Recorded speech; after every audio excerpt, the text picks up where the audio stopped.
Comme je vous l'avais indiqué, il existe des procédures spécifiques décrites dans le code, mais ne relevant ni de procédures adaptées ni de procédures formalisées.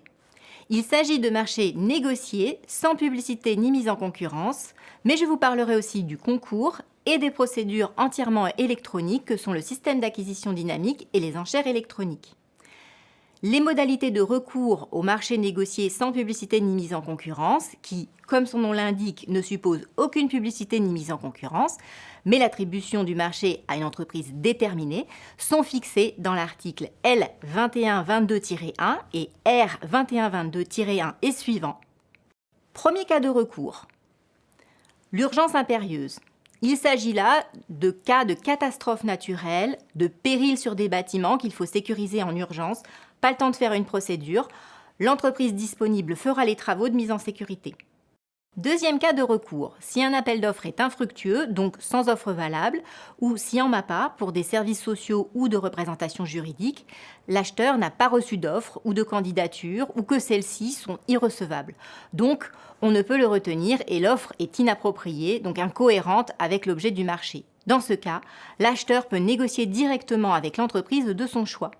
Troisième cas de recours, s'il s'agit d'une œuvre d'art ou d'une performance artistique unique. Si vous achetez un spectacle d'un chanteur connu, cela va être sans mise en concurrence. Par contre, un spectacle de marionnettes pour les crèches pourra mettre en concurrence plusieurs troupes. Quatrième cas de recours, si des raisons techniques, comme la compatibilité du dimensionnement d'un réseau de canalisation, empêchent la concurrence ou pour des raisons de droit d'exclusivité. Par exemple, licence informatique ou brevet. Cinquième cas de recours, pour des livraisons complémentaires de fournitures avec le titulaire du marché initial. Si l'achat de fournitures différentes entraîne une incompatibilité ou des difficultés techniques d'utilisation et d'entretien disproportionnées, par exemple, dans le cas d'un organigramme de clés, on ne peut changer toutes les serrures, il faut que les nouvelles soient compatibles. Sixième cas de recours, pour des matières premières cotées en bourse. Septième cas de recours, si vous souhaitez faire un achat dans le cadre d'une liquidation d'entreprise. Imaginons un magasin de musique en cessation d'activité qui vend ses pianos à prix cassé. La collectivité peut les acheter pour son conservatoire sans faire de mise en concurrence. Huitième cas de recours, pour le lauréat d'un concours. Ceci dit, le concours a, lui, fait l'objet d'une mise en concurrence.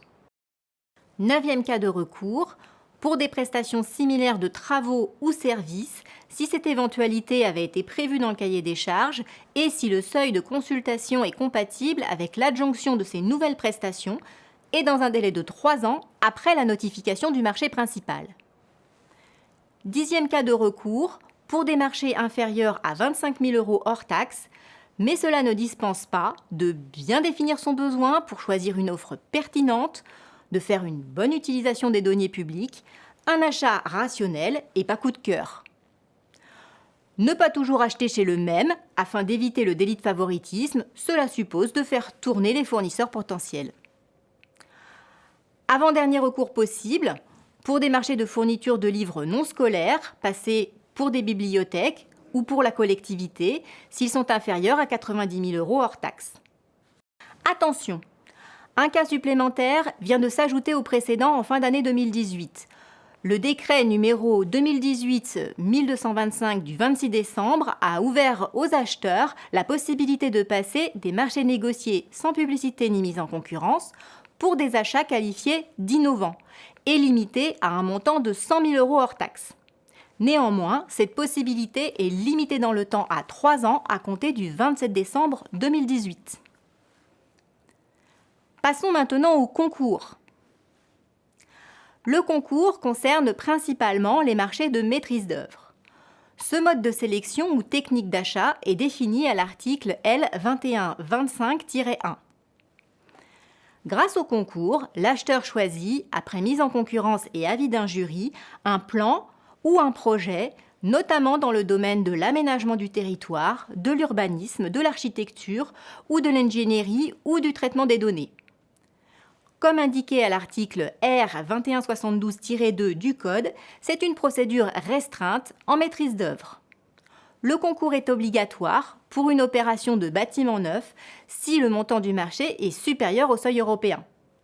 Les candidats remettant une prestation conforme au règlement du concours reçoivent une prime fixée dans l'avis d'appel public à la concurrence et le règlement de consultation, dont le montant est égal au prix estimé des études affectées d'un abattement d'au plus égal à 20%.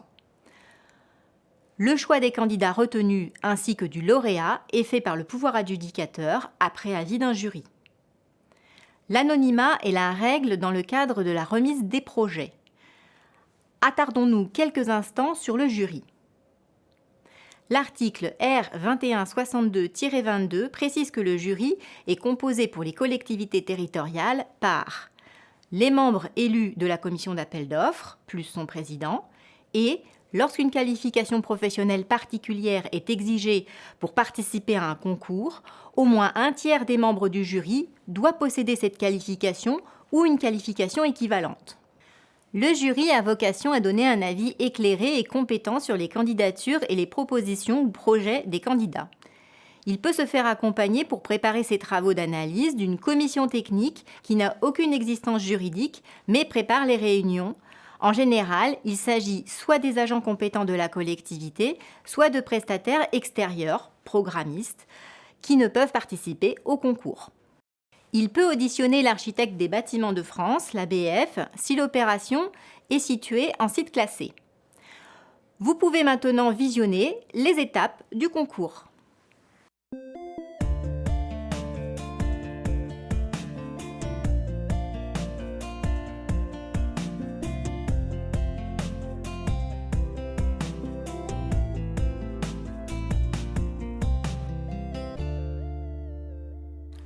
Deux petites questions sur les marchés négociés sans publicité ni mise en concurrence.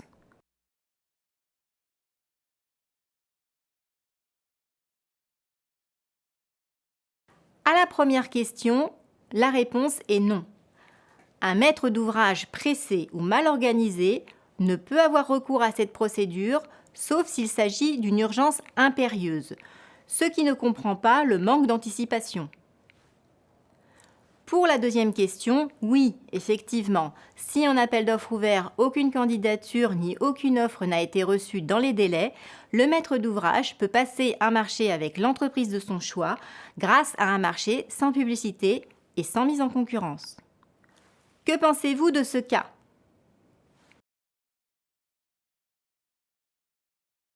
Eh bien, dans ce cas précis, effectivement, l'acheteur devra passer un concours car il s'agit d'une construction neuve et l'estimation du marché est supérieure au seuil européen. Lorsque le lauréat aura été choisi, un marché négocié sans publicité ni mise en concurrence sera conclu avec lui.